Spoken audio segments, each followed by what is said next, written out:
Hey participants and supporters of the Dolphinfish Research Program, Wes Merton here, the director of the program, with the Mid-Atlantic Bight video report.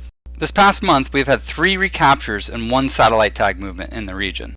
First, we had a summer tag and release of a small 13-inch peanut mahi next to a lobster pot on August 23rd, south of Block Island, Rhode Island. That fish was recaptured by a charter vessel operating out of Oregon Inlet, North Carolina on October 5th.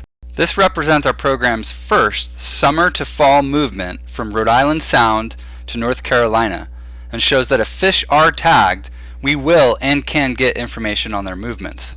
In other words, it's not like if anglers tag these fish, we'll never see them again. Of the 66 fish tagged in the Mid-Atlantic Bight this season, we've had 3 recaptures, a 4.5% recovery rate. To add to this data, on September 17th, I accompanied Richard Lewis and his father Geof Lewis on an outing aboard Geof Lewis's vessel Calm Chaos, and we were able to successfully deploy a satellite tag on a 34-inch bull.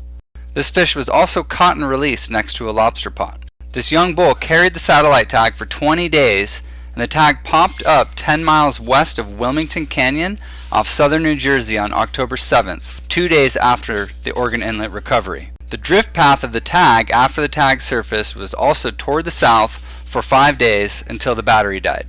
This was another summer to fall southerly movement. Now, looking at sea surface temperatures from the GOES 16 satellite during this time period, one can observe the infiltration of cool sea surface temperatures around Cape Cod and the Phelps Bank into the Rhode Island Sound area as the season progressed from summer to fall.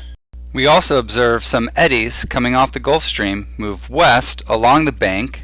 Plus, beginning on September 19th, the New England area had a prolonged duration of stiff northeast winds.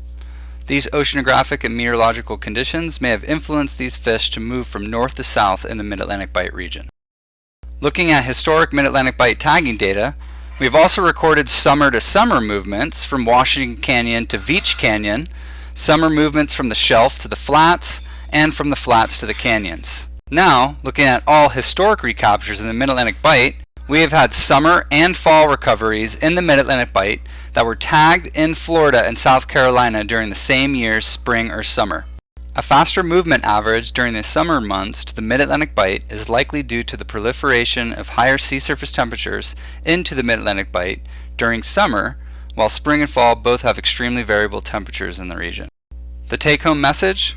Clearly, the topography of the U.S. East Coast and its effect on the trajectory of the Gulf Stream into the North Atlantic, along with the seasonal weather patterns in the Northern Hemisphere, affect the retraction and expansion of the Labrador Current from the North Atlantic, which sets up the Mid-Atlantic Bight to have highly variable regional movements for mahi. The data we have collected thus far does suggest fish are connected with southern states, and fish can move either up the shelf or down the shelf, which is likely dependent on water temperature, sun angle, swell, and wind direction.